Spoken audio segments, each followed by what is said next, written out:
Afraid, disoriented, and visibly struggling, Donald Trump was just directly confronted by European leader. The so-called coalition of the willing backing Ukraine commenced following Donald Trump mysterious Oval Office press conference with President Zelensky, which we already covered on the network. Later in the day, Trump met with European leader and throughout the meeting, he repeatedly appeared to cognitively glitch at the one point. For example, the bizarrely asked, where President stopped? Where stopped? Where he had? Trump asked, while the President of Finland was sitting directly across him, literally right in front of Trump. That's how the meeting opened. Watch the clip. President Stubb of Finland, and he's somebody that where are we here? Huh? Where? Oh, you look better than I've ever seen you look.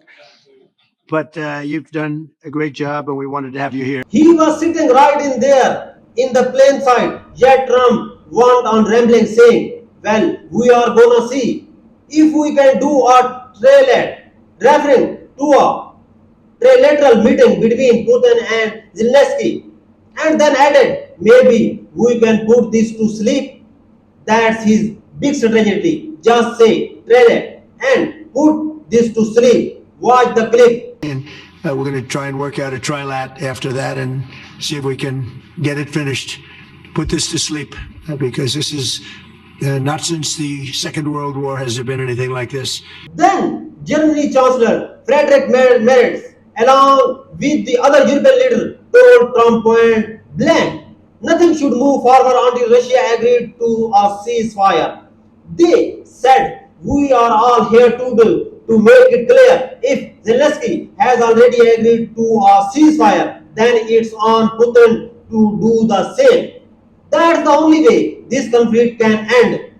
And Trump responses, he babbled, well, I have already resolved six war, no ceasefire needed. Then he started claiming he ended the conflict between the India and Pakistan. Solved Rwanda, just pure fabrication. He looked completely delusional in front of these world leaders. But what stood out was how strongly they rallied behind Zelensky and pushed back against Trump. Watch this. Last Friday. But now the way is open for complicated negotiations.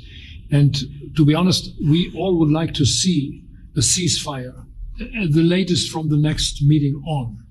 I can't imagine that the next meeting would take place without a ceasefire. So let's work on that and let's try to put pressure on Russia, because the credibility of these efforts we are undertaking today are depending on at least a ceasefire from the beginning of the serious negotiations from next step on. So I would like to emphasize this aspect and would like to see a ceasefire from the next meeting, which should be a trilateral meeting wherever it takes place. Well, we're going to let the president go over and talk to the president, and we'll see how that works out. And if we can do that, I will say, and again, I say it, in the 6 wars that I've settled, I haven't had a ceasefire. We just got into negotiations, and one of the wars was, as you know, in the Congo was 31 years long. Another one that we settled last week with 2 great countries was 35 years going on, and we had no ceasefire. So if we can do the ceasefire, great. And if we don't do a ceasefire, because many other points were given to us, many points were given to us, great points. Then the president of the European Commission, van der Leyen, stepped in and said, it's not just about Russia agreed to a ceasefire, which Zelensky has already committed to. Russia must also return the 40,000 Ukrainian children they have kidnapped, children who are being trafficked and tortured. Their return has to be a precondition. Watch how this unfolds. Donald, play this clip. Every single child has to go back to its family. This should be one of our main priorities also in these negotiations, to make sure that the children come back to Ukraine, to their families. Thank you. And we did. I was just thinking we're here for a different reason, but we just a couple of weeks ago made the largest trade deal in history. So that's a big thing. And congratulations. That's great. Thank you very much, Ursula. Mr. Chancellor from Germany, A very, Yeah. very great leader. Then the Italian Prime Minister Giorgia Meloni spoke up and said, I want to be absolutely clear, but why I am here? We stand with Ukraine. Do you understand that, Donald? We are on the side of Ukraine, not Russia. Ukraine needs strong security guarantee, and a ceasefire must come from Russia because Ukraine has already agreed.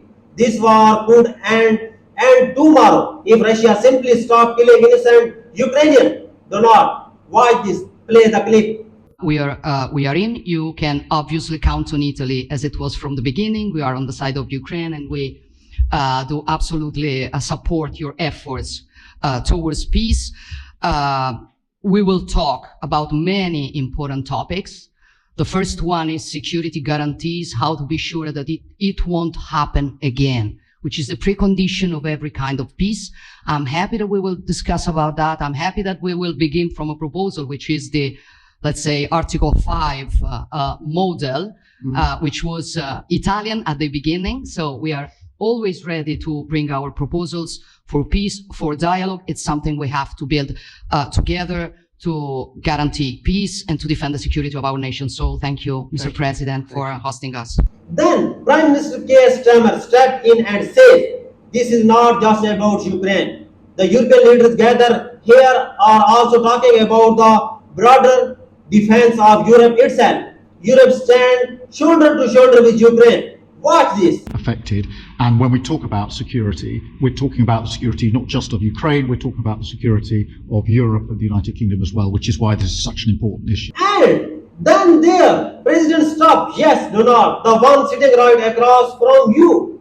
The same person you bored with just last month. He looks Trump in the eyes and says, let me explain why I am here and why this matter. I will give you a quickly history lesson, Donald. Finland border Russia. If they are not stopped in Ukraine, they will come for us next. Do you understand? That's why we are all standing shoulder to shoulder with Ukraine. Watch Finland president here. Play the clip. Some of the international media might wonder, why is the president of Finland here? I think the reason is probably that we might come from a small country, but we have a long border with Russia, over 800 miles. And we, of course, have our own historical experience with Russia from World War II, the Winter War and the War of Continuation. And if I look at the silver lining of where we stand right now, we found a solution in 1944, and I'm sure that we'll be able to find a solution in 2025 to end Russia's war of aggression and find and get a lasting and just peace. The situation is very difficult, but that's why we're here. Then Prime Minister Keir Starmer released a video of himself arriving in Washington, D.C. Take a look at this. Play the clip. This war in Ukraine has been going on a really long time now, 3+ years. Hugely impacted the Ukrainians who suffered hugely, but it's also impacted Europe. It's impacted every single family and community in the United Kingdom. And so everybody wants it to end, not least the Ukrainians. But we've got to get this right. We've got to make sure there is peace, that it is lasting peace, and that it is fair and that it is just. And that's why I'm traveling to Washington with other European leaders to discuss this face to face with President Trump and President Zelensky, because it's in everyone's interests. It's in the UK's interests that we get this right. And then, in the middle of this serious decision, Donald Trump bizarrely returned to Zelensky and said, well, I think you will find Putin actually a good guy. I think he really wants to work with you. Zelensky, I think he really wants to help you out. Really, Donald, really? Here, play the clip. So we are happy that we have such big unity today. Thank you, Mr. President. Thank you very much, for hosting us. Mr. President. And I think you'll see that President Putin really would like to do something else. I think when we set that up, when we do, I think it's going to be when, not if. I think you're going to see some really positive moves. Just watch how French President Emmanuel Macron reacts to Trump comments. He returned his head with this look like, are you serious right now? Play the clip. And I think you'll see that President Putin really would like to do something else. I think when we set that up, when we do, I think it's going to be when, not if. I think you're going to see some really positive moves. I know there's over 1,000 prisoners, and I know they're going to release them. Maybe they're going to release them very soon, like immediately, which I think is great. And by the way, during this meeting, there was a hot mic moment with Donald Trump talking to a French president, Emmanuel Macron. In case it's hard to hear, Trump says, I think Putin wants to make a deal for me. Do you understand? He wants to do it for me. As well as that sound, Trump is actually suggesting Putin wants to cut a deal just to do him a favor. That's how delusional this has gotten. Play this clip. I think he wants to make a deal. I think he wants to make a deal for me. Do you understand that? As crazy as it sounds. Yeah, sit down. Sit down, everybody. I think we'll let the press go in for a minute. Now, back at the table with European leader, you have got Finland President, French President Emmanuel Macron, the Prime Minister of Georgia, Germany Chancellor, NATO Secretary General Mark Rutte, and of course, President Zelensky. That's who visiting around this table. And then Donald Trump. Changed in claiming, look, Putin agrees to security guarantees. So we have got that. No, Donald. Putin does not want peace. He wants all of Ukraine. He wants Donbass. He wants Zaporizhzhia. He wants Kiev. That's a goal. And after that, he is coming for Finland next. That's the reality. Watch the clip. In a very significant step, President Putin agreed that Russia would accept security guarantees for Ukraine, and this is one of the key points that we need to consider, and we're going to be considering that at the table also, like who will do what, essentially. I'm optimistic that collectively we can reach an agreement that would deter any future aggression against Ukraine, and I actually think there won't be. I think that's even overrated, largely overrated, but we're going to find out, and I think that the European nations are going to take a lot of the burden. We're going to help them, and we're going to make it very secure. And then Donald Trump tries to hedge, saying something like, well, of course, we did all prefer a ceasefire, but I am just not sure it's necessary right now. Watch this clip. All of us would obviously prefer an immediate ceasefire while we work on a lasting peace, and maybe something like that could happen. As of this moment, it's not happening, but President Zelensky and President Putin can talk a little bit more about that. You know, in the 6 or so wars that we stopped, we haven't had a ceasefire. And so I don't know that it's necessary. You can do it through the war, but it would be, I like the ceasefire from another standpoint. You immediately stop the killing. But I believe a peace agreement at the end of all of this is something that's very attainable, and it can be done in the near future. With all of the wars that I got involved in, we only have this one left. Of course, as I walk out the door, there'll probably be a new one starting, and I'll get that stopped too. But I thought this was going to be one of the easier ones. It's actually one of the most difficult. President Zelensky, with the full backing of his European allies at the table, speak about the critical importance of returning the kidnapped children, exchanging prisoners, securing real security guarantees, and protecting Ukraine's territory integrity. In other words, Europe stands firmly with Zelensky, is laying out clear conditions. There are no given in, and they are not showing weakness the way Trump is.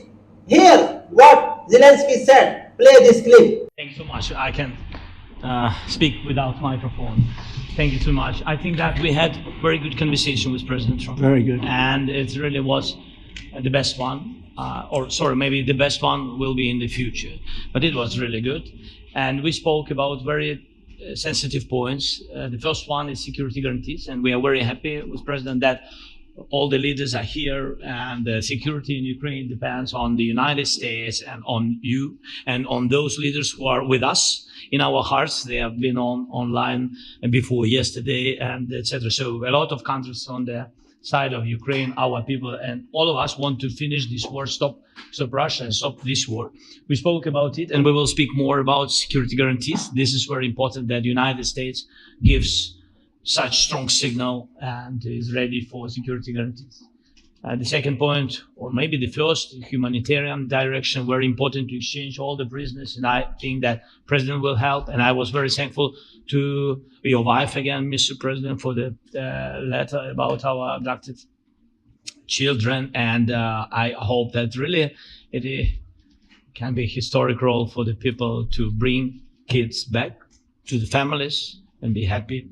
And Get their the people families. back, yeah. Yes, this is so important, and I'm happy that we discussed it, this track with the President Trump, and I hope that we will find decisions. And then what is very important, that all the sensitive things, territorial, etc., we will discuss on the level of leaders during trilateral meeting, and President Trump will try to organize such meeting, and he said that he will come or not come. Ukraine will be happy if you will both participate. want me there, I will be there. Yeah, you know that. Thank you. And I think this is very important. Yes, so security guarantees, bring kids back, and all our people, not only warriors, first of all, warriors, and all the civilians, journalists, a lot of people in prison. So we need them back, and guarantees which will work for the years. We spoke about it, and I showed the President a lot of details on the battlefield, on the map. Thank you so much. Thank you for the map, by the way. Good map. It was great. Yeah. I'm thinking how to take it back. We'll get you. No. I think that we had constructive, specific meeting, and I'm very thankful to all the leaders who are here, and you help a lot, and so we're happy that we have such big unity today. Thank you, Mr. President. Thank you. And then remember, earlier in the day when Donald Trump was with Zelensky, he actually said, I do not think you need a ceasefire. Play this clip. Will there be severe consequences? Does that change because you're I don't meeting think with you need a President ceasefire. You know, if you look at the 6 deals that I settled this year, they were all at war. I didn't do any ceasefires. And I know that it might be good to have, but I can also understand strategically why, well, you know, one country or the other wouldn't want it. And here, Donald Trump repeating it once more. I do not think you need a ceasefire. Play this clip. You have a ceasefire and they rebuild and rebuild and rebuild, and, you know, maybe they don't want that. But if you look at the 6 deals that we made peace and you know, long-term, long-running wars, I didn't do any ceasefires. Would I like the concept, you know, I like the concept of a ceasefire for one reason, because you'd stop killing people immediately, as opposed to in 2 weeks or 1 week or whatever it takes. But we can work a deal where we're working on a peace deal while they're fighting. They have to fight. I wish they could stop. I'd like them to stop. But strategically, that could be a disadvantage for one side or the other. But all of these deals I made without even the mention of the words ceasefire. And then Donald Trump shifted his tune. He went from promising peace in 24 hours, once elected, to now saying the war will end, then the war ends. Here, play the clip. Mr. President, Vladimir Putin mentioned that the war will not end without addressing the root causes of this war. Have you had an understanding what are the root causes of this war? Well, look, the war is going to end. When it ends, I can't tell you, but the war is going to end, and this gentleman wants it to end, and Vladimir Putin wants it to end. I think the whole world is tired of it, and we're going to get it ended. It was, you know, I've done 6 wars. I've ended 6 wars, and I thought this maybe would be the easiest one, and it's not the easiest one. It's a tough one. And finally, here's French President Macron with his remarks. Play this clip. And we work very hard, and we've worked very hard during the past few years to have a peace which is a robust and long-standing peace. This is why the idea of a trilateral meeting is very important, because this is the only way to fix it. And by the way, I think as a follow-up, we would need probably a quadrilateral meeting, because when we speak about security guarantees, we speak about the whole security of the European continent. And this is why we are all united here with Ukraine on this matter. In order to organize such a trilateral meeting, your idea to ask for a truce, or at least to stop the killings, as we discussed, is a necessity. And we all support this idea. And in order to have such a long-standing peace for Ukraine and for the whole continent, we do need the security guarantees. And the first one is clearly a credible Ukrainian army for the years and decades to come. And the second one is our own commitments, all of us. And we worked very hard during the past few months among the coalition of the willings with the support of NATO to build the different pillars of security guarantees and our commitments. And you can be sure that Europeans are very lucid about the fact that they have their fair share in these security guarantees for Ukraine, but their own security is clearly at stake in the situation. So you can count on us as we can count on you in order to deliver this robust peace for both Ukraine and Europe.